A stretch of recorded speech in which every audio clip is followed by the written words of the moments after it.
오직 예수님, 오늘도 거룩하고 복된 주의 날을 맞이하여 주의 전에 나와 예배하고 또 영상을 통해서 예배하는 여러분들의 신명과 삶 속에 그리스도의 은혜와 평강이 넘치시기를 주님의 이름으로 축원합니다. 오늘들은 마태복음 27장 32절과 로마서 16장 13절 말씀을 통하여서 모범적인 신앙인과 그에 따른 축복이라는 제목으로 하나님께서 주시는 은혜를 나누고자 합니다. 성경에는 여러 가지 인물들이 많이 나오고 있습니다. 그런데 하나님 앞에 쓰임받는 인물들이 있는 반면에 하나님 앞에 버림받는 인물들도 많이 있습니다.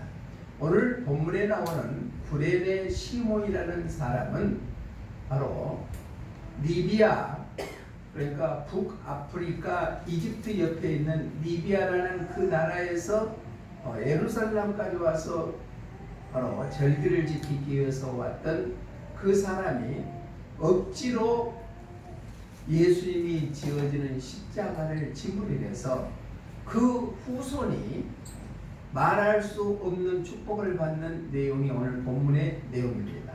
우리 자녀들이 잘 되기를 원하는 것은 우리 부모님들의 한결같은 마음입니다. 우리 자녀들이 잘 되기 위해서는 우리가 먼저 하나님 앞에 바로 서는 신앙으로 무장했을 때 우리 자녀들이 잘 되게 될 줄로 믿습니다. 십자가 사건을 통하여 중요한 인물들이 많이 나오는데 가야바, 빌라도, 바라마 이러한 사람들이 나오는데 이어서 구레네 시몬이라는 사람이 나옵니다. 그러면 시몬이라는 이름은 그 당시에도 많이 있었거든요. 예수님의 제자인 셀럽 시몬이 있었던 반면에 또한 가나안 시몬이 있었고 예수님의 육신의 형제인 시몬이 있었고 나병 환자 시몬 또 예수님의 수제자인 베드로도 시몬이라고 했습니다. 우리 셋째 사이도 시몬이라는 이름을 갖고 있어요. 박시몬. 그런데 그 시대의 인물은 아니죠. 그러면 구레네 시몬이라는 사람은 바로 멀리 북아프리카에서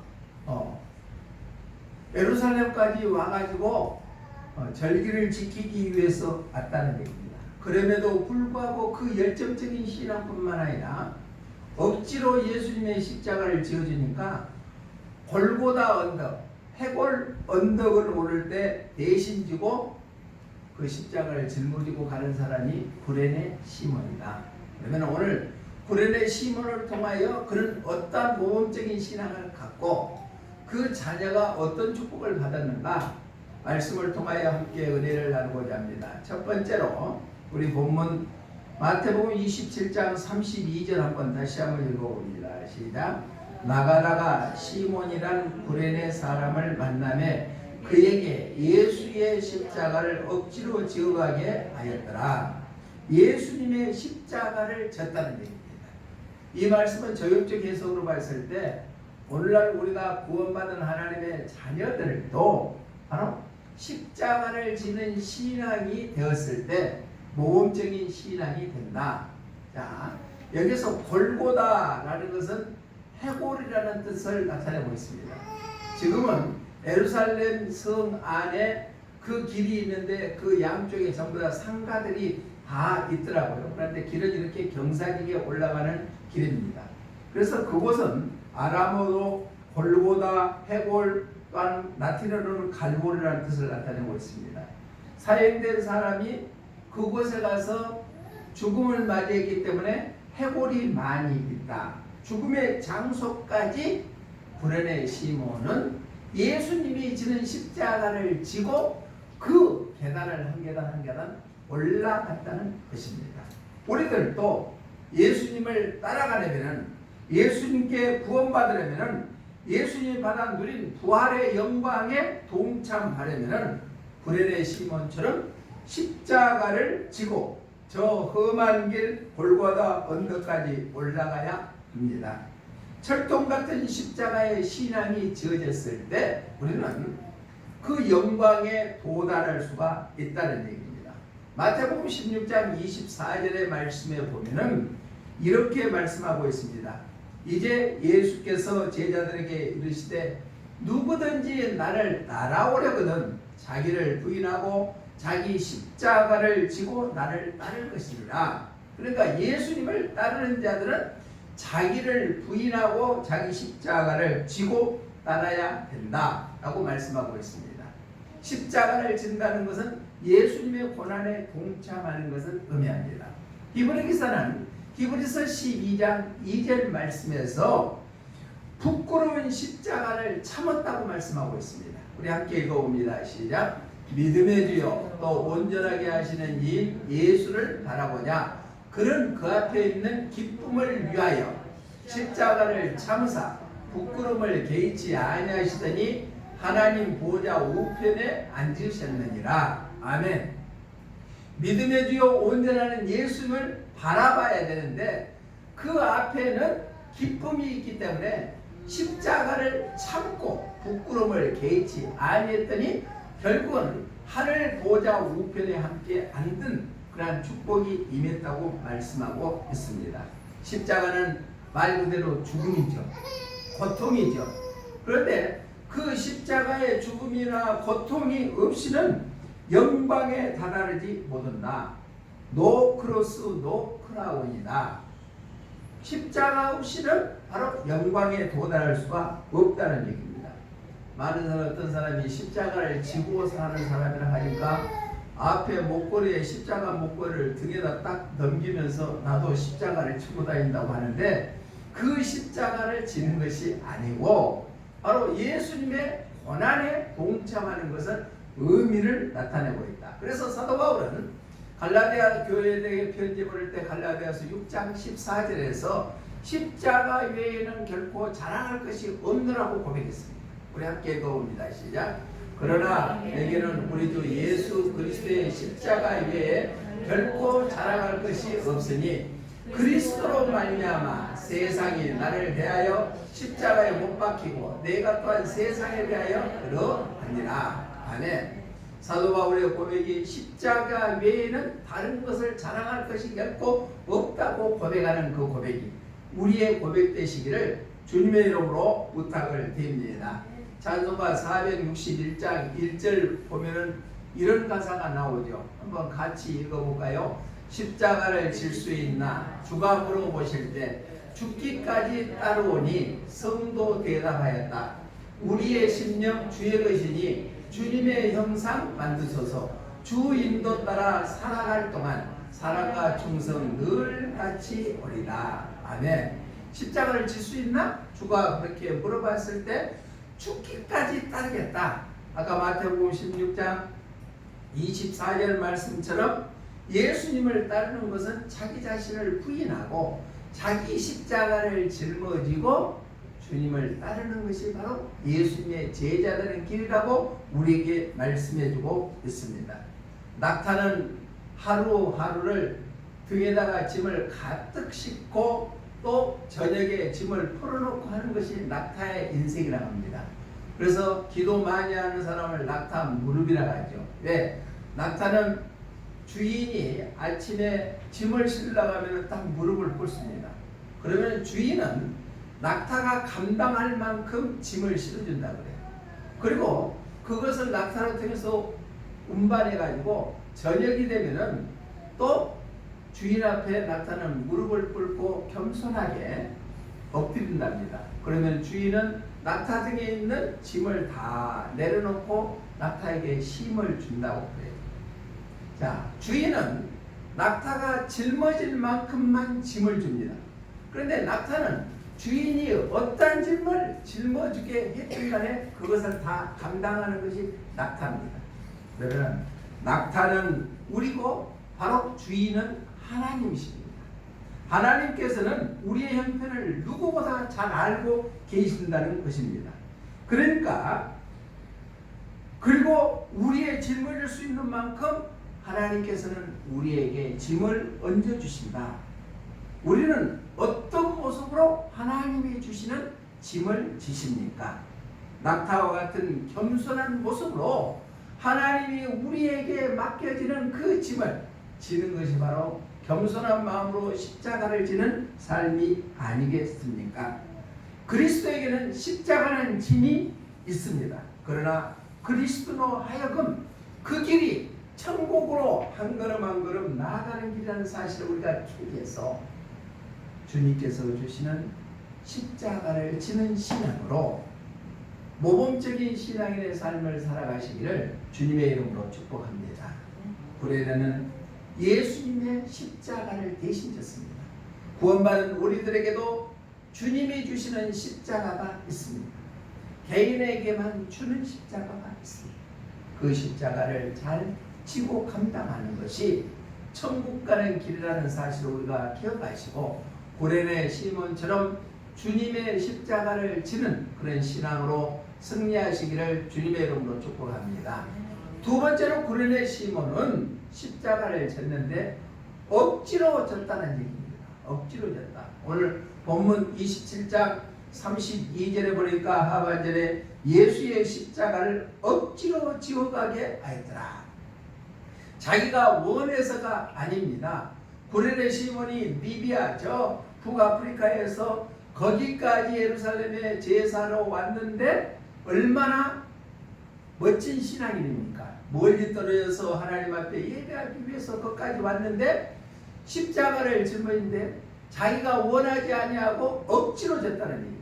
이 말씀은 저격적 해석으로 봤을 때 우리에게는 억지로라도 주신 사명 감당하는 신앙이 모범적인 신앙인 줄로 믿습니다. 내가 자발해서 하는 것도 중요하지만 억지라도 내게 주시는 사명을 감당하는 것, 그게 하나님이 기뻐하시고 모범적인 신앙인의 삶이 아니겠습니까? 억지로라는 성경의 원어의 뜻을 보니까 강요하다, 억지로 시키다 라는 뜻을 나타내고 있는데 옛날 얘기에 왕의 사신은 자기가 자발적으로 원하든 원치 않은 간에 왕이 명령하는 그 뜻대로 가서 전달하는 것이 왕의 사실인 것처럼 자기의 선택의 여지가 없이 왕이 시키는 대로 하는 것이 바로 이 억지로라는 뜻입니다. 주님께서는 우리에게 구원받게 해주시고 하나님의 자녀의 특권을 주셨지만은 우리에게 억지로라도 사명을 감당하게 하는 그러한 삶인 줄로 믿습니다. 예수님께서 십자가에 못 박혀 죽기 전에 너무너무나 힘드니까 겟세마네 동산에 올라가서 내일이면 십자가에 잡혀서 돌아가실 그때를 대비해서 하나님 앞에 기도합니다. 그때 제자 한두를 데리고 가서 기도하면 하는데 제자들은 꾸벅꾸벅 졸고 있습니다. 그러니까 예수님 마음이 얼마나 답답합니까? 그러니까 말씀하십니다. 우리 마태복음 26장 40절로 41절 한번 읽어봅니다. 시작. 제자들에게 오사 그 자는 것을 보시고 베드로에게 말씀하시되 너희가 나와 함께 한 시간도 이렇게 깨어있을 수 없더냐? 시험에 들지 않게 깨어 기도하라. 마음에는 온이는데 육신이 약하도다 하시고, 그러니까 억지로라도 제자들을 깨워서 기도하게 한다. 자, 우리가 신앙생활 할 때 억지로라도 우리가 하나님의 말씀을 묵상하고 억지로라도 하나님의 말씀을 필사하고 억지로라도 기도의 자리에 나오고 억지로라도 내게 주시는 사명을 감당하는 것이 바로 모범적인 신앙인의 삶인 줄로 믿습니다. 구레네 시몬은 자기가 원해서 십자가에 지는 것이 아니었습니다. 억지로 맡기니까 마지못해서 했습니다. 그와 같이 우리에게도 주시는 사명이 때로는 나에게 합당하지 아니할 수도 있습니다. 나에게 버거울 수도 있습니다. 또한 나는 도저히 할 수 없는 능력이 없을 수도 있습니다. 그러나 하나님께 주시는 사명을 억지로라도 감당하면 모든 것을 하나님께서 책임져 주시게 될 줄로 믿습니다. 마태복음 5장 14절의 말씀 보면은 이렇게 말씀합니다. 십리를 가져가면은 오리를 가져가면은 십리를 동행하라고. 우리 함께 읽어봅니다. 시작. 또 누구든지 너로 억지로 오리를 가게 하거든 그 사람과 십리를 동행해라. 오른밤을 때리거든 옛밤까지 내줘버려라 라고 말씀하고 있습니다. 주님께서 한번 택한 백성은 영원토록 버리지 아니하고 끝까지 책임져 주십니다. 찬송가 467장 3절에 보니까 이런 가사가 나옵니다. 시작. 십자가 지시고 속죄함되면 우리들을 구원하시며 감당기 어려운 그 크신 사랑을 깨달으며 따르게 하시리라. 예수님이 나 같은 죄인을 위해서 친히 십자가에 못 박혀 돌아가시는 것은 우리를 구원하기 위함이고 감당하기 어려운 그 사랑을 우리에게 깨닫게 하고 따르게 하기 위함인 줄로 믿습니다. 예수님은 완전한 하나님이시면서 완전한 인간의 몸으로 이 땅에 오셨습니다. 그렇기 때문에 인간이기 때문에 희로애락도 있으신 분이라는 얘기입니다. 십자가에서 못 박혀 돌아가실 것을 알았을 때 얼마나 감당하기 힘들었겠습니까? 그러나 하나님께 주시는 사명을 감당하기 위하여 친히 십자가에 피 흘려 못 박혀 돌아가심으로 오늘날 우리의 죄를 사하여 주시고 우리가 죄 용서함 받고 저주에서 축복으로 사망에서 생명으로 옮겨주는 놀라운 축복이 우리에게 주어지게 된 줄로 믿습니다. 영국의 웨일즈의 외딴 마을에 어느 아이가 살았는데 그 아이가 엄청난 열병이 나가지고 몸이 불덩이 같았습니다.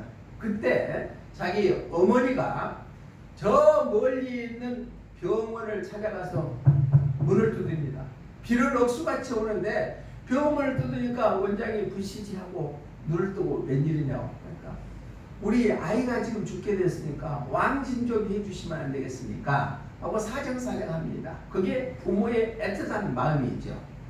그런데 원장은 이 늦은 밤에 비도 오는데 나 가기 싫소 라고 얘기하고 싶은 것이 여기까지 나왔지만은 어린아이가 아프다는 얘기를 듣고 억지로 왕진 가방을 들고 마지못해서 그 어머니의 발길을 따라서 가서 진료해주고 어린아이가 회복이 되었습니다.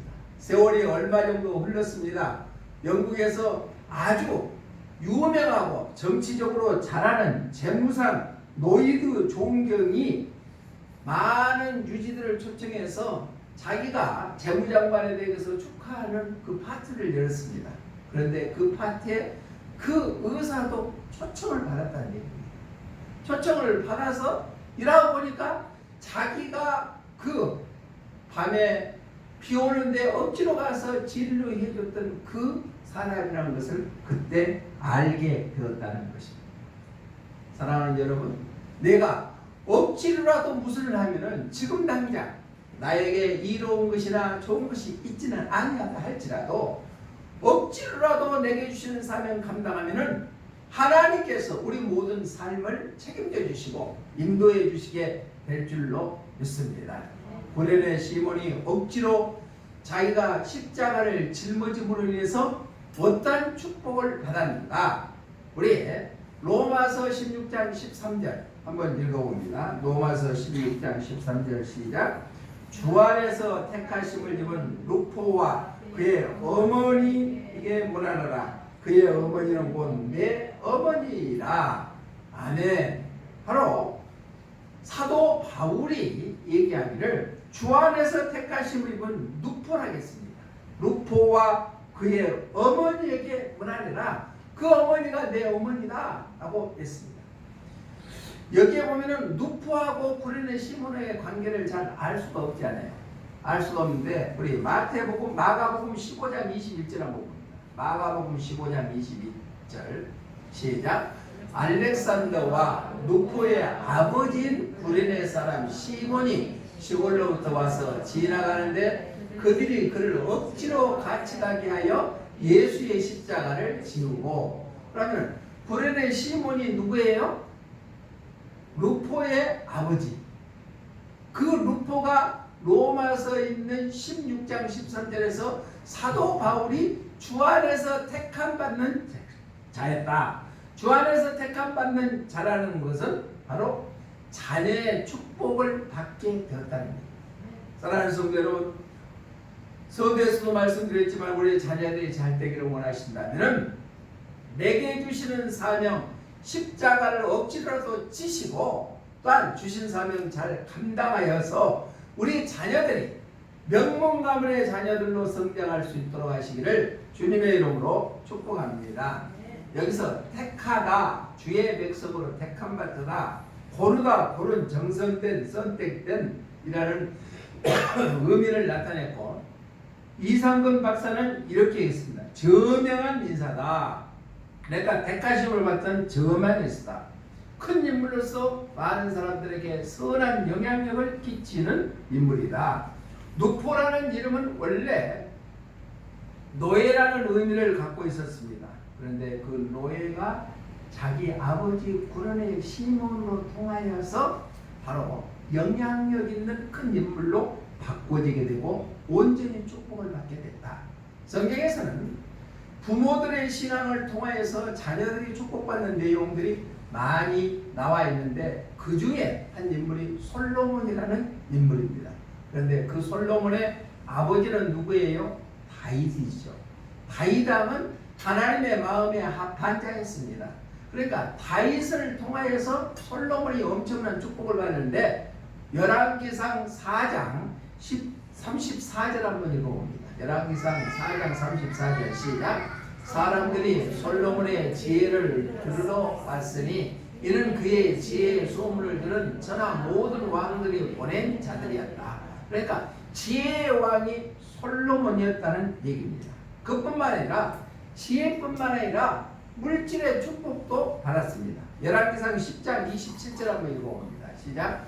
왕이 예루살렘에서 은을 돌같이 흔하게 하고 백향목을 평지에 뽕나무같이 많게 하였더라. 그러니까 왕 솔로몬 왕이 예루살렘의 은을 돌같이 흔하게 여기고 백향목을 평지에 뽕나무같이 많게 하였더라. 어마어마한 물질의 축복을 받았다는 얘기입니다. 얼마 전에 문화일보에서 게재된 기사를 보니까 세계적인 부호가 빌 게이츠죠. 엊그제 기사 보니까 빌 게이츠는 일주일에 휴가비로 40억을 썼대요. 놀래지도 않아요. 일주일에 휴가비를 40억을 썼대요. 그렇게 돈이 많은 사람이 빌 게이츠. 그런데 문화일보 기사에 보니까 빌 게이츠는 솔로몬의 재산에 비하면 10분의 1도 안 된대요. 그러니까 솔로몬이 얼마나 부자였다는 것을 알 수가 있죠.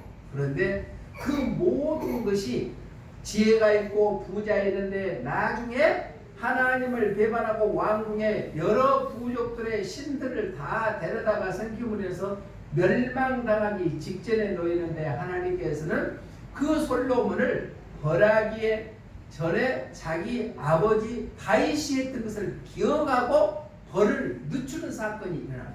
우리 열왕기상 11장 11절로 13절 한번 읽어봅니다. 시작. 여호와께서 솔로몬에게 말씀하시되 내가 이러한 일이 있었고 또 내가 내 언약과 내가 내게 명령한 법도를 지키지 아니하였으니 내가 반드시 이 나라를 너에게서 빼앗아 너 신하에게 주리라. 그러나 내 아버지 다윗을 위하여 내 세대는 일을 행하지 아니하고 내 아들의 손에서 빼앗으려니와 오직 내가 이 나라를 다 빼앗지 아니하고 내 종 다윗과 내가 택한 예루살렘을 위하여 한 지파를 내 아들에게 주리라 하셨더라. 아멘. 쉽게 말하면 뭐냐? 자, 솔로몬이 이방신들을 많이 예루살렘 성에 데려와가지고 하니까 하나님을만 섬기는 것이 아니다 보니까 하나님께서 솔로몬에게 내 이놈 너가 내 법도를 지키지 아니했으니까 너에게 맡겼던 나라를 내가 도저히 빼앗아 버리겠다. 그런데 너 대에는 내가 빼앗지 아니하고 그 이유가 너희 아버지 다윗 때문이다. 그리고 네 아들 때에 나라를 도점하게 만든다 해서 바로 북이스라엘과 남유다로 나라가 쪼개지는데 한 지파만 너희 아들에게 주겠다 해서 남유다가 바로 솔로몬의 아들에 의해서 이어져 나갔다는 얘기입니다. 이게 성경의 말씀입니다. 사랑하는 성도 여러분, 우리가 하나님의 거룩한 뜻대로 살고 믿음으로 살아가다 보면은 우리가 자녀들에게 구레네 시몬의 아들 루포가 하나님 앞에 택함 받아서 큰 영향을 미치는 그러한 노예의 신분에서 그러한 사람으로 바꿔지는 것처럼 우리의 자녀들의 앞길도 열어주시게 될 줄로 믿습니다. 그럼 우리 신앙생활 모범적으로 잘해야 되겠죠. 아멘. 아멘 한 사람들은 그렇게 될지어다. 아멘. 자, 간증집을 한번 읽어보는 기억이 납니다. 자, 서울에 광림교회 담임했던 김선도 목사님의 어머니의 간증입니다. 그 어머니가 이숙녀 권사였어요. 그때 당시에. 그리고 젊었을 때니까 자기 남편은 장로인데도 나이롱 신앙을 갖고 있었는가 봐요. 그러니까 신앙이 별로 없고, 그런데 그 남편이 철도 공무원이어서 어느 시골 역으로 발령을 받았는데, 그 발령을 받아서 이사를 가다 보니까 그 동네에서는 미신이 아주 왕성한 마을이었답니다. 그래가지고 해년마다 그 마을을 지키기 위해서 황소를 잡아서 제물로 바쳤대요. 그런데 그 황소를 잡는 돈을 각 마을의 집집마다 각출해가지고 그 황소를 구입을 했대요. 그런데 이 이숙녀 권사님한테도 와서 이 마을에 왔으니까 황소 사게 돈을 좀 내주시오, 그렇게 얘기를 하니까 이 이숙녀 권사님이 하는 얘기가, 나는 하나님을 섬기는 사람으로서 헛된 일에 동참할 수가 없어, 단호하게 거절했답니다. 그랬더니 저주의 소리가 빗발치고 난리를 퍼붓더랍니다. 그런데 얼마 되지 않아서 하나밖에 없는 아들이 시름시름 앓기 시작합니다. 그런데 이미 그때 첫째 딸, 둘째 딸은 하늘나라에 보내버리고 이제 아들 하나 있는데, 그 아들이 김선도 목사예요. 아들 하나 있는데 계속 시름시름 아픕니다. 그러니까 동네 사람들이 저주받아서 그런다 하고 막 손가락질을 하고 난리를 펴니다. 그러면서 동네 사람들이 용한 무당을 데려다가 부담은 나올 수도 있는데 왜 그렇게 방치하냐고 난리를 펴니다. 그런데 거기에다가 아들마저 얘기를 이렇게 합니다. 엄마, 무당을 불러서 나 부쯤에서 낫게 해줘, 얘기합니다. 자기 남편, 장로인 남편도 한 번만 대다가 부담은 안 되겠냐고 이렇게 얘기를 했을 때 이숙녀 권사는 이렇게 대답했대요. 죽으면 죽었지 절대로 하나님의 말씀을 어길 수 없습니다 하고 단호히 거절하고 기도를 시작했습니다. 기도할 때 아들을 살려주라고 기도하는 것이 아니라, 하나님, 아들을 잃은 한이 있더라도 절대로 저에게 믿음을 버리지 않게 해주십시오. 그렇게 계속 기도를 하니까 믿음을 이길 수 있는 유혹이 계속 저에게 다가옵니다. 이 유혹으로부터 이겨나게 해주시고 믿음을 지키게 해주십시오.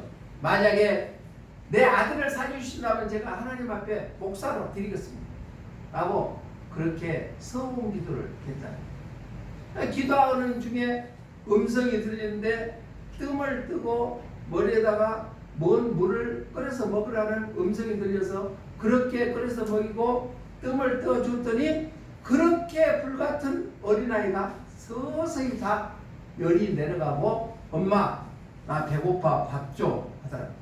그래서 그때 밥을 먹여서 살렸대요. 그 사람이 광림교회 원로 목사님 김선도 목사님, 지금은 자기 아들 목사님이 담임 목사입니다. 그러고 나서 또 아들을 낳는데 금남교회 목사님 김홍도 목사님을 아들을 낳고, 또 세 번째 아들을 낳는데 그 아들이 임마누엘 교회의 김국도 목사님, 네 번째 아들을 낳는데 미국에서 목회하는 김건도 목사님. 이렇게 한 여자의, 한 어머니의 헌신을 통하여 믿음을 지키고자 하는 그 마음을 통하여 자녀들이 세계를 움직이는 감리교 거목들이 됐다는 얘기입니다. 거기는 감리교 목사님들입니다. 우리가 세상과 타협하지 아니하고 믿음을 지켜나간다는 것이 얼마나 어렵고 힘든다는 것을 이숙녀, 그때 당시에 권사님, 나중에 전수사님이 되셨어요. 그 전수사님의 간증을 통하여 우리가 알 수가 있습니다. 하나님을 선택할 것인가, 세상을 선택할 것인가, 그것은 개인에게 달렸다. 하나님께 끝까지 믿음을 지켰더니 그 자녀들이 감리교를 세계적으로 움직이는 거목들이 되게끔 해주셨다는 얘기입니다. 오늘 본문의 구레네 시몬도 자기가 억지로 예수님의 십자가를 짊어지고 억지로 감당했더니 자기 아들 누포가 바로 영향력을 미치는 하나님께 택함 받는 자가 되는 것처럼, 우리들도 바른 신앙을 통하여 우리의 자녀들이 하나님 앞에 크게 쓰임받을 수 있는 거장들이 다 되시고 명문감을 일으키시기를 주님의 이름으로 축복합니다. 기도하겠습니다. 고마우신 하나님 감사합니다. 구레네 시몬이 예수님 대신에 십자가를 지고 억지로 십자가를 짐으로 말미암아 자녀인 누포가 하나님 앞에 택함 받고 자녀의 복이 임한 것처럼 우리들도 바른 신앙을 통하여서 자녀들이 하나님 앞에 크게 쓰임 받을 수 있는 귀한 도구들이 되게 하여 주시옵소서. 다시 오실 예수님 이름으로 기도드리옵나이다. 아멘.